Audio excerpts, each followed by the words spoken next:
Sue, about that early exit. Obviously the year we won in 2004, we had a very special group. We had all the pieces, obviously, and it came together for us at the right time.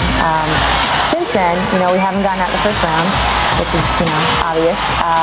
But there have been times when Where am I going from here, John? Mainly last year. We had it, and if it wasn't for injuries and things of that nature, who knows what would have happened. But this year's a different year. I really like how the roster is shaping, and I don't know, I think we'll be pretty good, but we'll see. Only time will tell. Smaller roster means that there's tighter competition across the board. Does that mean that each game gets harder for you guys to play? Yeah, because of the roster size, I think every team is going to be very good. Very good. And this year is going to be very interesting because you have a lot of teams who made some moves in the off season.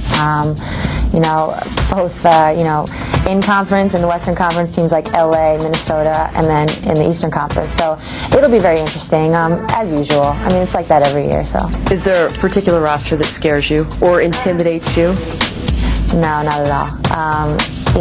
No matter what, you can only have 5 on the court at one time, and when the ball's tipped, anything can happen. So, it's one thing to be good or bad or whatever on paper. It's another thing to put it together on the floor.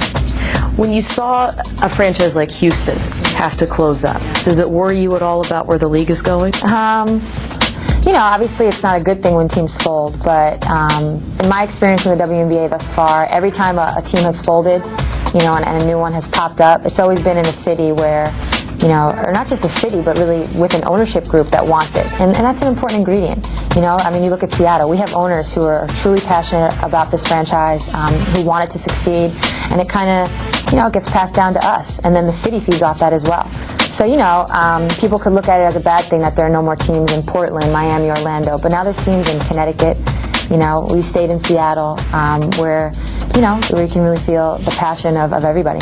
And not that Storm fans need any other reason to be excited, but I'm sure that that's kind of an ongoing plea that fans should really keep coming out and making Seattle the franchise that it is. Yeah. I think, obviously I'm biased, which is okay since I've been here my whole career, but I really think Seattle is one of, if not the best, one of the best franchises from top to bottom. And that includes everything. The front office people, the team, the coaches, the fans, just the way the city has embraced us. And I'm not really worried about Storm fans coming out to games. I'm really not. Because I know they're the best in the WNBA and I know they'll be there.